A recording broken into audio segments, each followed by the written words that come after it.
ಇವತ್ತಿನಿಂದ ವಿಧಾನಮಂಡಲದ ಮುಂಗಾರು ಅಧಿವೇಶನ ಆರಂಭವಾಗುತ್ತಿದೆ. ಸರ್ಕಾರವನ್ನು ತರಾಟೆಗೆ ತೆಗೆದುಕೊಳ್ಳೋದಕ್ಕೆ ವಿಪಕ್ಷಗಳು ಬಿಜೆಪಿ ಮತ್ತು ಜೆಡಿಎಸ್ ಎಲ್ಲ ರೀತಿಯಲ್ಲೂ ಕೂಡ ಸಿದ್ಧರಾಗಿದ್ದಾರೆ.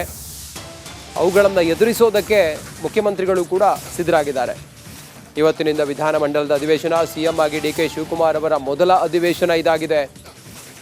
ಇಂದಿನಿಂದ 10 ದಿನ ನಡೆಯಲಿರುವ ಅಧಿವೇಶನ. ಮೊದಲ ದಿನ ಸಂತಾಪ ಸೂಚನೆಗೆ ಮಾತ್ರ ಮೀಸಲಿಡ್ತಾರೆ. ಸೋಮವಾರದಿಂದ ಅಧಿವೇಶನದಲ್ಲಿ ಅಸಲಿ ಆಟ ಶುರುವಾಗುತ್ತೆ. 2 ತಿಂಗಳು ತಡವಾಗಿ ವಿಧಾನಮಂಡಲದ ಅಧಿವೇಶನ ನಡೆಯುತ್ತಿದೆ. ಡಿ.ಕೆ. ಶಿವಕುಮಾರ್ ಅವರು ಮುಖ್ಯಮಂತ್ರಿ ಆದ ನಂತರ ನಡೆಯುತ್ತಿರುವಂತಹ ಮೊದಲ ಅಧಿವೇಶನ ಇದು. ಇವತ್ತು ಅಗಲಿದ ಶಾಸಕರಿಗೆ ಇವತ್ತು ಸಂತಾಪವನ್ನು ಸೂಚಿಸ್ತಾರೆ. ಆರಂಭ ಆಗಿದೆ. ಇವತ್ತು ಆಲ್ರೆಡಿ ಸಂತಾಪವನ್ನು ಸೂಚಿಸ್ತಾ ಇದ್ದಾರೆ. ಇವತ್ತು ಇದಕ್ಕೆ ಮಾತ್ರ ಸೀಮಿತವಾಗಬಹುದು. ಸೋಮವಾರದಿಂದ ಬಿಸಿ ಬಿಸಿ ಚರ್ಚೆಗಳು ವಿಧಾನಮಂಡಲದ ಅಧಿವೇಶನದಲ್ಲಿ ಕಾವೇರುತ್ತೆ. ಈಗಷ್ಟೇ ವಿಧಾನಮಂಡಲದ ಅಧಿವೇಶನ ಡಿ.ಕೆ. ಶಿವಕುಮಾರ್ ಅವರು ಮುಖ್ಯಮಂತ್ರಿ ಆದ ನಂತರ ಮೊದಲ ಬಾರಿಗೆ ಅಧಿವೇಶನ ಇದು. 2 ತಿಂಗಳು ತಡವಾಗಿ ಅಧಿವೇಶನ ಹಾಗೆ ನಡೀತಾ ಇರೋದು. ಅಗಲಿದ ಗಣ್ಯರಿಗೆ ಸಂತಾಪವನ್ನು ಸೂಚಿಸುತ್ತಿರುವಂಥ ದೃಶ್ಯವನ್ನು ತಾವು ನೋಡ್ತಾ ಇದ್ರಿ. ಮುಂಗಾರು ಅಧಿವೇಶನ ಇವತ್ತಿನಿಂದ ಆರಂಭವಾಗಿದೆ. ಇನ್ನು 10 ದಿನಗಳ ಕಾಲ ಮುಂಗಾರು ಅಧಿವೇಶನ ನಡೆಯುತ್ತೆ. 16 ವಿಚಾರಗಳು ಅಧಿವೇಶನದಲ್ಲಿ ಚರ್ಚೆ ಆಗುತ್ತೆ. ಅದರಲ್ಲೂ ರಾಜ್ಯದಲ್ಲಿ ಬರದ ಪರಿಸ್ಥಿತಿ ನಿರ್ಮಾಣವಾಗಿದೆ. ಬಿಡದಿಯ ಟೌನ್ಶಿಪ್ ವಿಚಾರ ಇದೆ. ಬರ ಅಧ್ಯಯನದ ವರದಿ ವಿಚಾರವಾಗಿಯೂ ಕೂಡ ಚರ್ಚೆ ಆಗ್ಬೋದು. ಸೋಮವಾರದಿಂದ ಬಹುಶಃ ಈ ಎಲ್ಲ ಚರ್ಚೆಗಳು ಕಾವೇರುವ ಸಾಧ್ಯತೆ ಇದೆ. ಇಂದಿನಿಂದ 10 ದಿನದ ಅಧಿವೇಶನ ಆರಂಭ ಆಗ್ತಾ ಇದೆ. ಅಧಿವೇಶನ ಆರಂಭ ಆಗಿದೆ.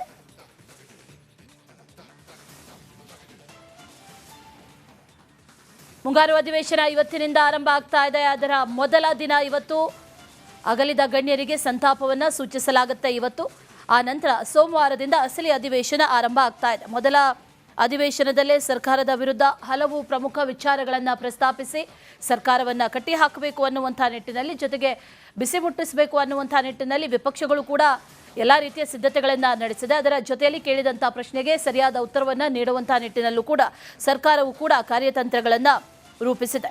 ಈ ಬಾರಿಯ ಅಧಿವೇಶನ ಯಾವೆಲ್ಲ ಚರ್ಚೆಗೆ ಪ್ರಮುಖ ಪಾತ್ರವಾಗುತ್ತೆ ಅನ್ನುವಂಥ ಒಂದಷ್ಟು ನಿರೀಕ್ಷೆಗಳು ಸರ್ವೇ ಸಾಮಾನ್ಯವಾಗಿದೆ. ಸದನದ ಹೊರಭಾಗದಲ್ಲಿ ಇವತ್ತು ಬಂಧನ ಬಿಸಿ, ಅದರ ಜೊತೆಯಲ್ಲಿ ಪ್ರತಿಭಟನೆಗಳ ಕಾವು, ಇದೆಲ್ಲವೂ ಕೂಡ ಇರೋದ್ರಿಂದ ಎಲ್ಲ ವಿಚಾರಗಳು ಈ ಬಾರಿಯ ಅಧಿವೇಶನದಲ್ಲಿ ಚರ್ಚೆಗೆ ಬರುತ್ತಾ ಅನ್ನೋ ಪ್ರಶ್ನೆ, ಜೊತೆಗೆ ರಾಜ್ಯದಲ್ಲಿ ನಡೆದಿರುವಂಥ ಅನೇಕ ಹಗರಣ ಆಗಿರ್ಬೋದು, ಅದರ ಜೊತೆಯಲ್ಲಿ ಈಗಾಗಲೇ ನಡೀತಾ ಇರುವಂಥ ರೈತರ ಹೋರಾಟ ಆಗಿರ್ಬೋದು, ಎಲ್ಲ ವಿಚಾರಗಳನ್ನು ಕೂಡ ಈ ಬಾರಿ ಪ್ರಸ್ತಾಪ ಮಾಡಬೇಕು ಅನ್ನುವಂಥ ನಿಟ್ಟಿನಲ್ಲಿ ವಿಪಕ್ಷಗಳು ಕೂಡ ಸಿದ್ಧತೆಗಳನ್ನು ಮಾಡಿಕೊಂಡಿದೆ. ಹಾಗಾಗಿ ಸರ್ವೇಸಾಮಾನ್ಯವಾಗಿ ಈ ಬಾರಿಯ ಅಧಿವೇಶನ ಸಾಕಷ್ಟು ಕುತೂಹಲಕ್ಕೆ ಕಾರಣ ಆಗ್ತಾ ಇದೆ. ಸಿಎಂ ಆಗಿ ಡಿ.ಕೆ. ಶಿವಕುಮಾರ್ ಅವರಿಗೆ ಸಾಕಷ್ಟು ಸವಾಲುಗಳನ್ನು ತಂದೊಡ್ಡಿರುವಂಥ ಮೊದಲ ಅಧಿವೇಶನ. ಹಾಗಾಗಿ ಅವರು ಇದನ್ನು ಯಾವ ರೀತಿ ಹ್ಯಾಂಡಲ್ ಮಾಡ್ತಾರೆ ಅನ್ನುವಂಥ ಪ್ರಶ್ನೆ ಕೂಡ ಈ ಬಾರಿ ಇದೆ. ಜೊತೆಗೆ ಈ ಬಾರಿ ಸರ್ಕಾರಕ್ಕೆ ಬಿಸಿ ಮುಟ್ಟಿಸೋದಕ್ಕೆ ಬಿಜೆಪಿ ಹಾಗೆ ಜೆಡಿಎಸ್ ಕೂಡ ಸಿದ್ಧತೆಗಳನ್ನು ಮಾಡಿಕೊಂಡಿದೆ. ಒಂದಷ್ಟು ಚರ್ಚೆಗಳು ಈ ಬಾರಿ ನಡೆಯುವಂಥ ಸಾಧ್ಯತೆ ಇದ್ದು, ರಾಜ್ಯದಲ್ಲಿ ನಡೀತಾ ಇರುವಂಥ ಪ್ರಮುಖ ಪ್ರಕರಣಗಳು, ಕಾನೂನು ಸುವ್ಯವಸ್ಥೆ ವಿಚಾರದಲ್ಲಿ ಎಡವಿದ್ದಾಗಿರ್ಬೋದು, ಅದರ ಜೊತೆಯಲ್ಲಿ ಅಪರಾಧ ಪ್ರಕರಣಗಳು ಹೆಚ್ಚಾಗ್ತಾ ಇರೋದಾಗಿರ್ಬೋದು, ಇದೆಲ್ಲವನ್ನು ಕೂಡ ಪ್ರಸ್ತಾಪ ಮಾಡಬೇಕು ಅನ್ನುವಂಥ ನಿಟ್ಟಿನಲ್ಲಿ ವಿಪಕ್ಷಗಳು ಕೂಡ ಪ್ಲಾನ್ ಮಾಡಿಕೊಂಡಿದೆ. ಅದರ ಜೊತೆಯಲ್ಲಿ ನೇಮಕಾತಿಯಲ್ಲಿ ಆಗಿರುವಂಥ ಅಕ್ರಮಗಳು, ಇದೆಲ್ಲವೂ ಕೂಡ ಈ ಬಾರಿಯ ಅಧಿವೇಶನದಲ್ಲಿ ಪ್ರತಿಧ್ವನಿಸುವಂಥ ಸಾಧ್ಯತೆ ಇದೆ. ಮೊದಲ ದಿನದ ಅಧಿವೇಶನ ಇವತ್ತು ಆರಂಭ ಆಗಿದೆ. ಭಾರತದ ಸಂವಿಧಾನ ಪ್ರಸ್ತಾವನೆ ಭಾರತದ ಜನಗಳಾದ ನಾವು ಭಾರತವನ್ನು ಒಂದು ಸಾರ್ವಭೌಮ ಸಮಾಜವಾದಿ ಸರ್ವಧರ್ಮ ಸಮಭಾವದ ಪ್ರಜಾಸತ್ತಾತ್ಮಕವಾದ ಗಣರಾಜ್ಯವಾಗಿ ರಚಿಸಲು ಮತ್ತು ಅದರ ಸಮಸ್ತ ನಾಗರಿಕರಿಗೆ ಸಾಮಾಜಿಕ ಆರ್ಥಿಕ ಮತ್ತು ರಾಜಕೀಯ ನ್ಯಾಯ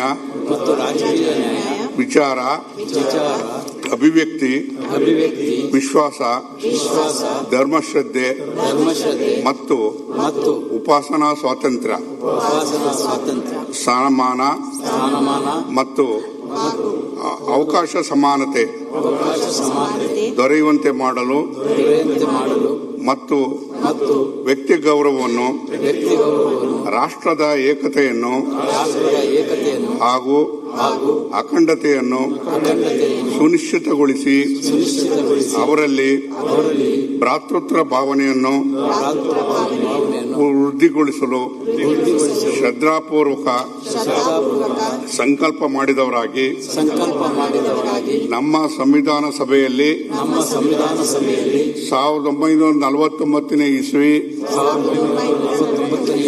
ನವೆಂಬರ್ ತಿಂಗಳ 26ನೇ ತಾರೀಕಿನಾದ ಈ ದಿವಸ ಈ ಮೂಲಕ ಈ ಸಂವಿಧಾನವನ್ನು ಅಂಗೀಕರಿಸಿ ಅಧಿನಿಯಮಿಸಿ ಅರ್ಪಿಸಿಕೊಂಡಿದ್ದೇವೆ.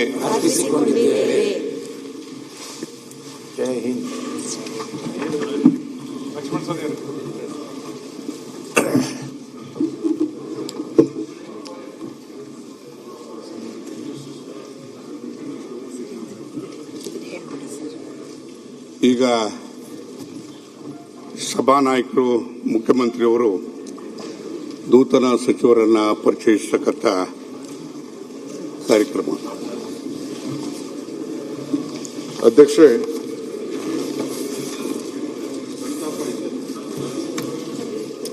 ಅಲ್ಲ ನೀವು ಆಮೇಲೆ ಮಾಡಿ ಅಂದ್ರೆ ಆಮೇಲೆ ಮಾಡ್ತೀವಿ. ಸಂತಾಪ ಮಾಡೋದು ಒಳ್ಳೇದು ಫಸ್ಟ್. ಅಲ್ಲ ನಂತರ ಅಲ್ಲಲ್ಲ ಪ್ರತಿ ವಿಧಾನಸಭೆಯಲ್ಲೂ ಮೊದಲು ಯಾವುದೇ ಕಲಾಪ ತಗೊಂಡ್ರೆ ಸಂತಾಪ ಮಾಡುವಂತದ್ದು ಪದ್ಧತಿ. ಹೊಸ ಪದ್ಧತಿಗೆ ಇದು ಅಲ್ಲಲ್ಲ, ಅದಕ್ಕೆ ಅವಕಾಶ ಇದೆಯಲ್ಲ ಆಮೇಲೆ ಇರ್ಲಿ ಬಿಡಿ ಅಧ್ಯಕ್ಷ. ಅಲ್ಲ, ಸಂತಾಪ ಆದ್ಮೇಲೆ ಅಧ್ಯಕ್ಷ ಸಭೆ ಅಡ್ಜರ್ನ್ ಹೊಸದಾಗಿ ಅಲ್ಲ, ಒಂದೇ ನಿಮಿಷ ಅಧ್ಯಕ್ಷರೇ. ಮಂತ್ರಿಗಳು ಹೊಸದಾಗಿ ಆಗ್ತಾ ಇದ್ದಾರೆ. ಸಂತಾಪದಲ್ಲಿ ಮಂತ್ರಿಗಳು ಹೊಸ ಪರಿಚಯ ಸರಿ ಇರಲ್ಲ.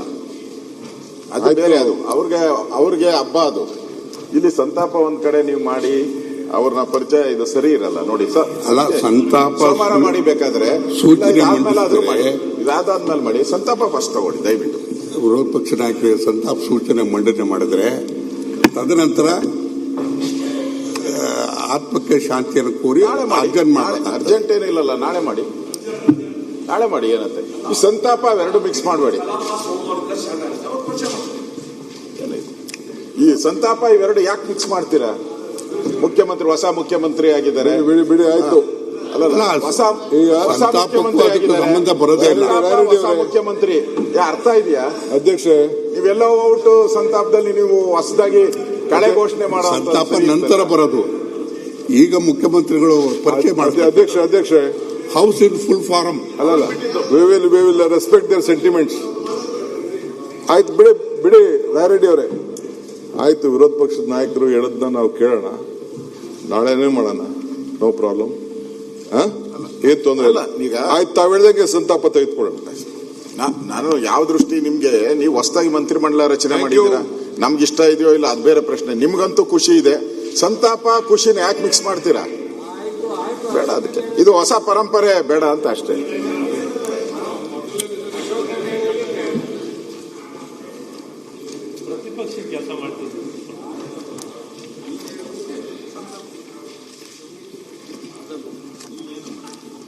ಸಂತಾಪ ಸೂಚನೆ ತಗೊಳ್ಳೋಣ.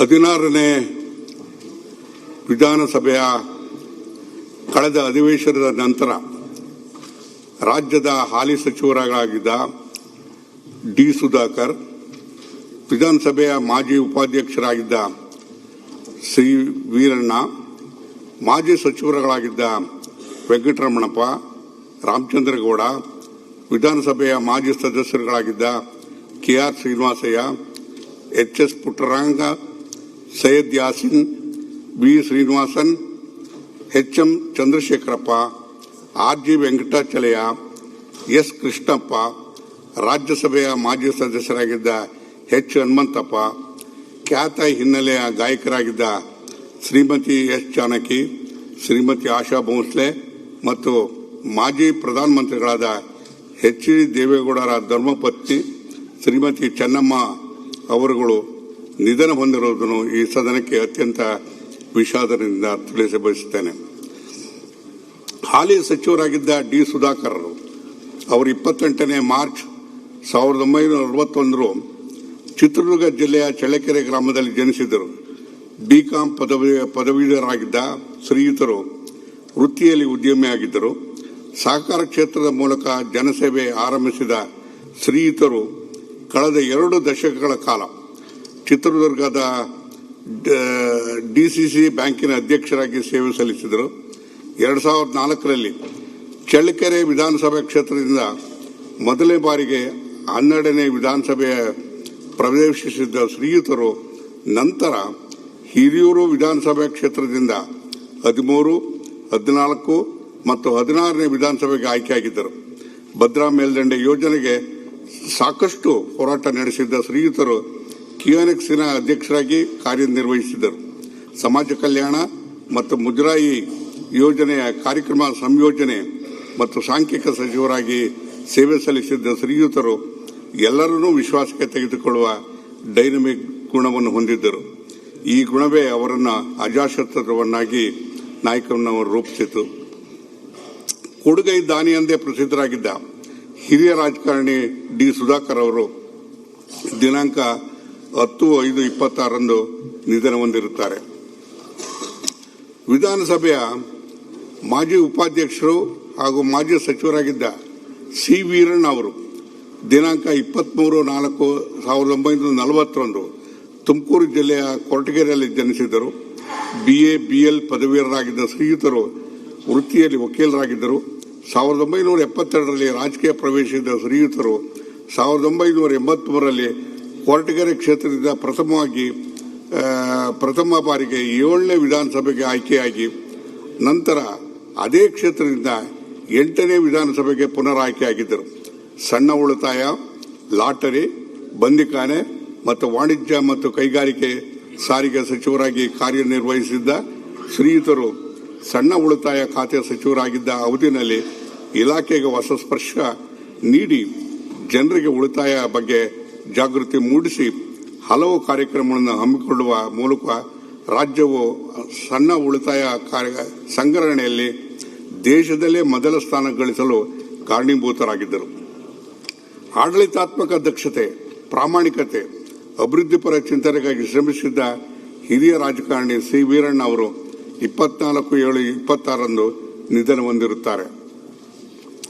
ಮಾಜಿ ಸಚಿವರಾದ ಶ್ರೀ ವೆಂಕಟರಮಣಪ್ಪ ಅವರು 16/3/1946 ತುಮಕೂರು ಜಿಲ್ಲೆಯ ಪಾವಗಡ ತಾಲೂಕಿನಲ್ಲಿ ಹನುಮಂತನಹಳ್ಳಿ ಗ್ರಾಮದಲ್ಲಿ ಜನಿಸಿದ್ದು ವೃತ್ತಿಯಲ್ಲಿ ಶಿಕ್ಷಕರಾಗಿದ್ದರು.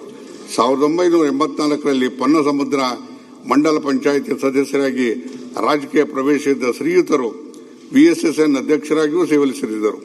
1989ರಲ್ಲಿ ಪ್ರಥಮ ಬಾರಿಗೆ ಪಾವಗಡ ಕ್ಷೇತ್ರದಿಂದ 9ನೇ ವಿಧಾನಸಭೆಗೆ ಆಯ್ಕೆಯಾಗಿದ್ದ ಶ್ರೀಯುತರು ನಂತರ 11, 13 ಮತ್ತು 15ನೇ ವಿಧಾನಸಭೆಗೆ ಅದೇ ಕ್ಷೇತ್ರದಿಂದ